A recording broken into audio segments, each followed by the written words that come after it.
Police are looking for leads and witnesses to a deadly shooting in Auburn Gresham. Officers arrived at an apartment near 85th and Parnell at 11 last night to find an 18-year-old man dead of multiple gunshot wounds.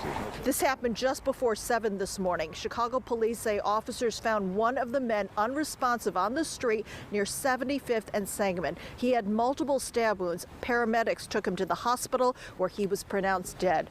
Officers found the second man who had been stabbed in the neck and pronounced him dead at the scene.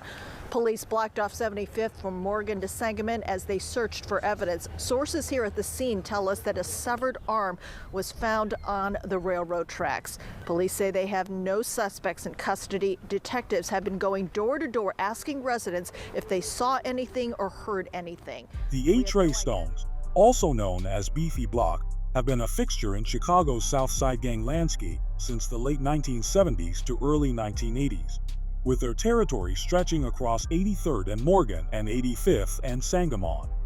Originally aligned with Foster Park, internal tensions and street conflicts eventually turned former allies into rivals. Over the years, Trey has built a name on the streets, both for its presence in the South Side and for the music and identities attached to many of its members. However, like many sets in Chicago, that name has also been defined by deep loss. What follows is a somber record of notable Trey members who were tragically met their demise, many in violent and high-profile circumstances. These deaths reflect the ongoing cycle of retaliation, neighborhood beefs, and systemic neglect that continue to shape life and death on the South Side. The Trey Stones originated in the late 1970s to early 1980s and were once strongly tied to Foster Park. However, over time, tensions escalated and the two became rivals. According to the book The Almighty Black P. Stone Nation, The Rise, Fall, and Resurgence of an American Gang, Trey was founded by two members known as T-Bose and Loopy. Their formation was sparked by conflicts with GDs at Calumet High School, leading to the birth of what would become the Trey Stones set. Tragedy struck Trey once again as 16-year-old rapper Lil Bam, real name Clarence Bolden, was shot and met his demise while standing outside in the heart of O Block territory located near the 6400 block of South King Drive in Chicago's Grand Crossing neighborhood. According to police reports, two teenagers were shot during the incident. Lil Bam was hit in the chest and rushed to the University of Chicago Medical Center, where he was later pronounced dead. A 17-year-old was also shot in the right arm, but is currently in good condition. Chicago detectives are actively investigating the shooting. In a devastating blow to the Trey Black P. Stone set, rapper Trap was shot and met his demise in rival Mo territory. According to reports, his vehicle was sprayed with over 40 rounds. Trap was struck multiple times throughout the body, including 4 shots to the head. The ambush was carried out by two shooters in a gray vehicle. Chicago police responded to the scene and pronounced Trap dead on arrival.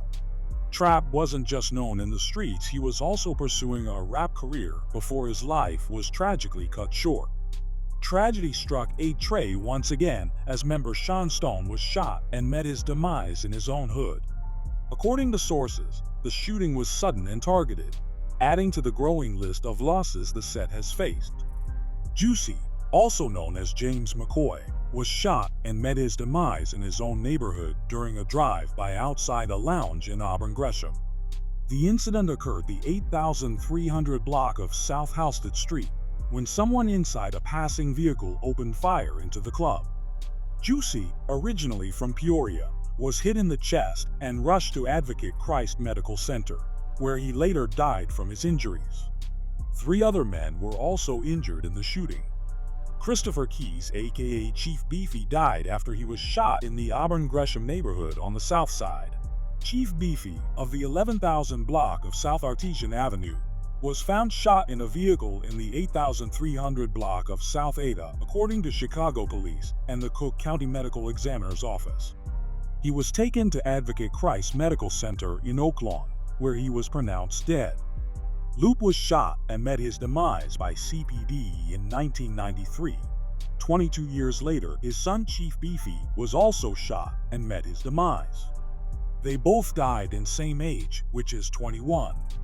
Tommy Moe was shot and met his demise on April 27, 2007, in territory claimed by rival 9 Trey. His death marked another chapter in the long-standing conflict between the two sets. Munna was shot and met his demise while sitting inside a vehicle in Foster Park territory, a neighborhood affiliated with the Same People Nation Alliance. The shooting led to the arrest of Curtis Connor, who is believed to be connected to the Foster Park set. Lee was found shot to death in an alley in Darrowgang Hood on July 15, 2007. John Gotti was gunned down while standing in his own driveway on July 6, 2017. 24 shot and met his demise Wednesday night in the gas station on 83rd and Halsted. The loss of these individuals, ranging from young teens like Lil Bam to OGs like Loop, paints a tragic picture of the generational toll gang culture has taken on sets like 8 Trey. Each name represents not only a life cut short, but also a family left grieving, a street left with blood on its pavement, and a cycle that remains largely unbroken. From internal beefs to rival conflicts, and even cases involving law enforcement, 8 Trey has endured over a decade of losses that have shaped its history and hardened its future. As Chicago continues to wrestle with gun violence, poverty, and a lack of opportunity, the story of 8 Trey, like many other sets, remains one of survival in a city that often overlooks the lives caught in the crossfire. These names may not always make headlines, but within their neighborhoods, their stories live on. Rest in peace to all the fallen members of 8 Trey.